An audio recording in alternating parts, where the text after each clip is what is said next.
Right now, somewhere on this planet, two people are staring at their phones, quietly overthinking a single message. One is wondering whether adding a period at the end of a sentence will make them sound distant. The other has typed out exactly how they feel, only to delete it and replace it with a joke, a meme, or a harmless emoji. Neither problem has anything to do with grammar. Beneath every carefully chosen word lies the same ancient fear: rejection. The possibility that opening your heart even a little might not be enough. It feels like a uniquely modern problem, born from smartphones, dating apps, and endless digital conversations. But what if that nervous hesitation is far older than civilization itself? What if every flutter of excitement before a first date, every sleepless night spent thinking about someone, and every painful heartbreak belongs to a story that began millions of years before the first city, the first written language, or even the first campfire? How did humans evolve the ability to love? It's easy to assume love is a cultural invention, a product of poetry, music, and modern society. After all, romance seems far removed from the brutal realities of prehistoric life. We picture our distant ancestors focused on hunting, avoiding predators, and simply surviving another day, with little room for something as deeply emotional as affection. Yet, archaeology tells a different story. Anthropology uncovers behaviors that hint at lasting partnerships long before recorded history. Evolutionary biology reveals that many of the feelings we experience today are rooted in adaptations shaped over millions of years. Piece by piece, scientists have begun reconstructing one of humanity's oldest stories. A story suggesting that love wasn't something civilization created. It may have been one of the forces that helped create civilization in the first place. If we want to understand where love came from, we first have to let go of the comforting idea that it has always existed. For most of our evolutionary history, our ancestors lived in a world where survival came first, and relationships were shaped by biology far more than emotion. Millions of years ago, long before the appearance of our own species, the primates that would eventually give rise to humans likely organized themselves much like many of today's great apes. In those societies, size was power. Large, dominant males competed fiercely for access to females, using strength and intimidation to secure mating opportunities while driving rivals away. Biologists call the physical size difference between males and females sexual dimorphism, and it offers one of the clearest windows into a species' social life. In animals where males are dramatically larger than females, intense competition between males is usually the norm, and long-term pair bonds are comparatively rare.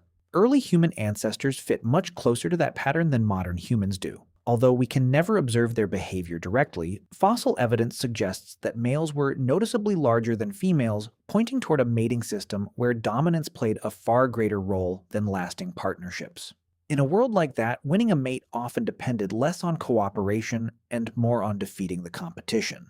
Then something remarkable began to happen. Around 4 million years ago, our ancestors started spending more time walking on two legs. At first glance, bipedalism seems like an adaptation for moving across open landscapes more efficiently. But evolution rarely changes just one thing at a time. As millions of years passed, male and female body sizes gradually became more similar, hinting that brute strength was slowly becoming less important than it once had been. That subtle shift may have marked one of the most important turning points in human history. As physical dominance began to lose its overwhelming advantage, evolution opened the door for a different strategy, one built not only on competition, but on cooperation. The biological foundations of pair bonding were beginning to take shape, setting our ancestors on a path that would eventually transform reproduction into something far more recognizable as love. For that new strategy to succeed, however, our ancestors needed more than a change in body shape. They needed a new way of living together. And one of the clearest signs that this transformation was underway appears with the arrival of Homo erectus nearly 1.8 million years ago. Homo erectus looked different from the earlier ape-like hominins. They had longer legs, larger brains, and bodies remarkably similar to our own. They ranged across enormous distances, becoming the first human species to spread far beyond Africa. But perhaps their most revolutionary innovation wasn't a tool or a new hunting technique. It was something far more personal. Evolutionary anthropologists call it mate provisioning. The name sounds technical, but the idea is surprisingly simple. Instead of consuming food wherever it was found, males increasingly carried valuable resources back to particular females and their children. This wasn't random sharing within the group. It represented repeated investment in specific individuals. That seemingly ordinary act changed everything. Finding food in the prehistoric world demanded enormous effort. A successful hunt could require hours of tracking. Foraging meant traveling long distances while remaining alert for predators and rival groups. Every expedition carried real risks, and every calorie mattered. Bringing part of that hard-earned food back, instead of eating it immediately, was an investment that only made sense if the future mattered. From an evolutionary perspective, such behavior becomes far more likely when individuals form relatively stable partnerships. A male who repeatedly supports the same female and her offspring increases the chances that his own genes survive into the next generation. Meanwhile, the female gains a dependable source of food and protection during pregnancy, childbirth, and the demanding years of raising young children. Both individuals benefit in ways that neither could easily achieve alone.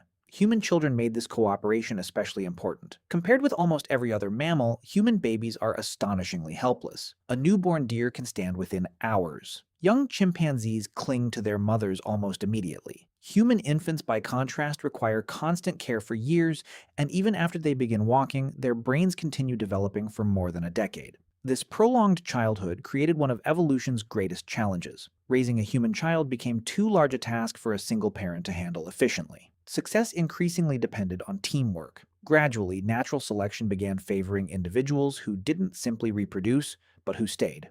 Those who shared food, defended one another, and remained invested in raising offspring, together left behind more surviving descendants than those who abandoned the partnership after mating. Over countless generations, these practical arrangements began reshaping the human mind itself. What started as cooperation for survival slowly became reinforced by powerful emotional bonds that encouraged partners to remain together through uncertainty and hardship. In other words, attachment wasn't an accidental byproduct of evolution. It became one of evolution's most effective strategies, quietly laying the emotional foundation for what we would eventually recognize as love. Once partnerships became valuable, a new challenge emerged. Forming a bond was only the beginning. You still had to convince someone that you were worth choosing in the first place. Evolution had solved the problem of cooperation, but now it faced another question that would shape the future of our species. How do you attract a partner without relying solely on strength? The archaeological record suggests that, at some point, humans began doing something no other species had ever done on quite the same scale. They started decorating themselves. Across sites in Africa, Europe, and the Middle East, archaeologists have uncovered pierced seashells worn as necklaces, carefully carved beads made from bone and ivory, feathers that were likely chosen for display rather than utility, and pieces of red ochre whose surfaces show clear signs of being ground into pigment. These objects offered little practical help in finding food or escaping predators. Yet people invested precious time and energy creating and wearing them. Charles Darwin believed he knew why. Alongside natural selection, he proposed another evolutionary force known as sexual selection. While natural selection favors traits that improve survival, sexual selection favors traits that improve reproductive success. Sometimes those traits even make survival harder. A peacock's enormous tail is a perfect example. It attracts predators, requires significant energy to maintain, and makes flying more difficult. Yet it persists because peahens consistently prefer males with the most impressive displays. Humans appear to have followed a remarkably similar path, although our displays became expressions of intelligence rather than feathers or antlers. A beautifully crafted necklace demonstrated patience, skill, creativity, and access to valuable materials. Wearing ochre or carefully arranging feathers communicated something that words could not yet fully express. It signaled health, competence, and perhaps even individuality. In a subtle way, it said, "Look at me. I'm someone worth knowing." Some discoveries make this picture even more remarkable. Archaeologists have found identical types of shell beads at sites separated by hundreds of kilometers, often far from any coastline where the shells naturally occurred. This tells us they were exchanged through networks of trade stretching across multiple communities. Somewhere in that vast chain of human connections, people were not only exchanging resources, they were exchanging meaning. Imagine receiving a shell that had traveled farther than you ever would in your lifetime. Someone chose to carry it, protect it, and finally place it in your hands. Long before flowers, handwritten letters, or diamond rings, there were gifts that quietly said, "I thought of you." In many ways, the details have changed far more than the instinct itself. Today, we spend hours choosing clothes before a first date, carefully selecting photographs, buying thoughtful presents, or composing the perfect message. The shells have become jewelry, the ochre has become cosmetics, and the feathers have become tailored fashion. But beneath every modern ritual lies the same ancient desire that first appeared tens of thousands of years ago, not simply to survive, but to be chosen by one particular person. The desire to be chosen explains only part of the story. Attraction can bring two individuals together, but attraction alone doesn't explain why people stay together through hardship, loss, and years of raising children. To understand that, we have to look somewhere fossils rarely seem capable of taking us, into the emotional lives of our ancestors. At first, that sounds impossible. Bones don't preserve feelings, and archaeologists can't ask a Homo erectus how they felt when someone they cared about disappeared. Yet, evolution leaves traces in more than stone tools and skeletons. It also leaves them inside our own bodies. By around 300,000 years ago, the earliest Homo sapiens possessed brains that were, in all the major structural ways, essentially like ours. The regions responsible for memory, decision-making, fear, pleasure, and emotional attachment had already taken their familiar form. While culture has transformed dramatically since then, the biological machinery that allows us to fall in love has remained remarkably consistent. That machinery depends on an intricate conversation between several powerful neurochemicals. Dopamine fuels anticipation and reward, creating the exhilarating rush that accompanies attraction and making another person's presence feel uniquely exciting. Oxytocin, sometimes called the bonding hormone, strengthens trust and emotional closeness through touch, shared experiences, and caregiving. Vasopressin complements this system by reinforcing long-term attachment, encouraging partners to protect and remain committed to one another. Together, these chemicals do far more than produce pleasant emotions. They create relationships stable enough to support cooperation over months, years, and even decades. If our ancestors shared the same neurological architecture, it becomes increasingly difficult to argue that they experienced only cold biological instinct. They almost certainly felt something far richer, an emotional attachment that made one individual matter more than everyone else. Some of the strongest evidence comes not from the chemistry of the brain, but from an extraordinary discovery inside Shanidar Cave, in present-day Iraq. There, archaeologists uncovered the remains of a Neanderthal man who had survived injuries that should have made life nearly impossible. One arm had been severely damaged, likely leaving it largely useless. He showed signs of impaired vision, healed fractures from serious trauma, and other disabilities that would have made hunting and gathering extraordinarily difficult. Yet the condition of his bones revealed something astonishing. He had not died shortly after these injuries. He had lived for many years afterward. That survival was almost certainly impossible without sustained help from others. Someone gathered food he could no longer collect himself. Someone protected him when danger approached. Someone accepted the cost of supporting an individual who could contribute far less than those around him. From a purely short-term survival perspective, such care makes little sense. From the perspective of deep social attachment, it makes perfect sense. Neanderthals shared almost all of their DNA with us, and they even interbred with early Homo sapiens. They were not emotionally alien creatures inhabiting a different world. They were close relatives whose lives were shaped by many of the same biological forces that shape ours today. Taken together, neuroscience and archaeology point toward the same remarkable conclusion. Ancient humans did not simply cooperate because evolution programmed them to do so like machines following instructions. The instincts that once improved survival gradually became emotions capable of sustaining lifelong bonds. Love was no longer just an adaptive strategy, it had become an experience, one powerful enough to inspire sacrifice, compassion, grief, and unwavering devotion long before anyone had words to describe what they were feeling. If love helped hold families together, evolution also faced another problem. What happens when that bond is threatened? An emotional system strong enough to create lasting attachment also needed a way to defend it. That is where one of love's least appealing companions enters the story: jealousy. Few emotions feel as uncomfortable, yet, from an evolutionary perspective, jealousy is surprisingly logical. Forming a long-term partnership meant investing enormous time and energy into another person, and eventually into children who carried your genes. If that relationship fell apart, the costs could be immense. Natural selection therefore favored individuals whose minds treated threats to important relationships with a heightened sense of urgency. This is closely tied to what biologists call mate guarding. Across many human societies, as well as in numerous animal species, individuals display behaviors designed to protect valuable pair bonds from potential rivals. Sometimes these behaviors are subtle, such as spending more time with a partner or strengthening social connections. At other times, they become possessive, confrontational, or even violent. The same attachment system capable of producing deep affection can also generate fear when that attachment appears to be at risk. The archaeological record, combined with studies of modern hunter-gatherer societies, suggests that competition over partners has existed for hundreds of thousands of years.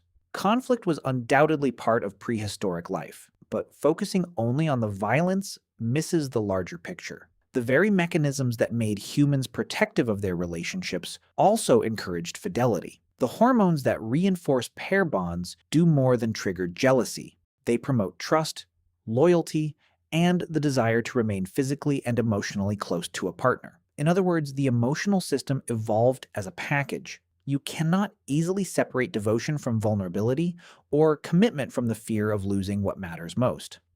Love, then, has always carried two faces. One offers security, companionship, and unwavering support. The other reminds us how much we stand to lose. Both emerged from the same ancient evolutionary machinery, preparing humans not only to form lasting bonds, but to fight, sometimes wisely, sometimes disastrously, to protect them. As human relationships grew more emotionally complex, another remarkable transformation was taking place. Our ancestors were no longer communicating only through gestures, facial expressions, or simple vocalizations. They were discovering entirely new ways to share feelings that words alone could never fully capture. Some of the oldest surviving evidence comes from caves in what is now southwestern Germany, where archaeologists uncovered carefully crafted flutes made from bird bones and mammoth ivory. These instruments are around 40,000 years old, but they almost certainly do not mark the beginning of music. Songs leave no fossils, rhythms created by clapping hands, striking wood, or simply singing into the night disappear without a trace. Music itself is almost certainly far older than the instruments that survived. Why would people devote precious time to creating melodies in a world where survival demanded constant vigilance? Charles Darwin believed music was shaped, at least in part, by sexual selection. Just as colorful feathers advertise the fitness of a peacock, musical ability could advertise intelligence, coordination, creativity, and emotional sensitivity. A person capable of crafting a melody or moving gracefully in rhythm demonstrated qualities that extended far beyond physical strength. They showed an ability to communicate, cooperate, and inspire others. Dance likely served a similar purpose. Moving together in synchrony requires attention, timing, and trust. Even today, psychologists find that people who sing or dance together often develop stronger feelings of connection. It is easy to imagine that long before complex language emerged, shared rhythm helped forge emotional bonds that conversation alone could not. These creative expressions also marked the birth of something uniquely human: symbolic communication. A melody could represent longing. A painted body could signal identity. A carved ornament could express affection without a single spoken word. Thousands of generations later, we still rely on those same ancient instincts. We write songs for the people we love, dance together at celebrations, and create art to express emotions that resist explanation. Long before poetry or written language existed, creativity had already become one of humanity's most powerful ways of saying, "You matter to me." By this point, one question almost inevitably comes to mind. If pair bonding became so important, does that mean humans evolved to be strictly monogamous? The evidence suggests the answer is more nuanced than either extreme. Anthropologists generally describe humans as socially monogamous, meaning long-term partnerships have been the foundation of most human societies. At the same time, our biology retains a degree of flexibility. Unlike gibbons, which are among the most consistently monogamous primates, humans do not show all the anatomical features associated with lifelong exclusive pairing. Yet we are also far removed from the highly polygynous systems seen in gorillas, where one dominant male monopolizes a group of females. In many traditional hunter-gatherer societies, polygyny is culturally permitted, but it is relatively uncommon in practice. Most men and women form one primary partnership, cooperate in raising children, and rely on one another for survival. The demands of raising slow-developing human offspring simply make stable pair bonds extraordinarily effective, even if they are not absolutely universal. This middle ground is what makes humans so unusual. Our relationships are guided by biology, but they are also shaped by culture, personal choice, and individual circumstances. We are neither prisoners of instinct nor completely free from it. The popular image of prehistoric romance as either perfect lifelong monogamy or ruthless competition misses the point entirely. The evidence paints a far more recognizable picture, one of enduring partnerships, occasional conflict, flexibility when circumstances demanded it, and relationships that were every bit as complicated, imperfect, and deeply human as our own. And that brings us back to the message waiting on your phone. The hesitation before pressing send, the excitement of meeting someone new, the fear of losing them, and the quiet comfort of knowing they're beside you are not modern inventions. They are the latest expressions of an evolutionary story that has been unfolding for millions of years. Pair bonding didn't simply help humans reproduce. It encouraged cooperation, made raising helpless children possible, strengthened communities, and helped fuel the emergence of language, music, art, and eventually civilization itself. Long before we built cities, we were building relationships. Every awkward first date, every thoughtful gift, every love song, and every nervous heartbeat carries echoes of those first partnerships formed on the African savanna. Love didn't appear after humanity became civilized. In many ways, humanity became civilized because we learned to love.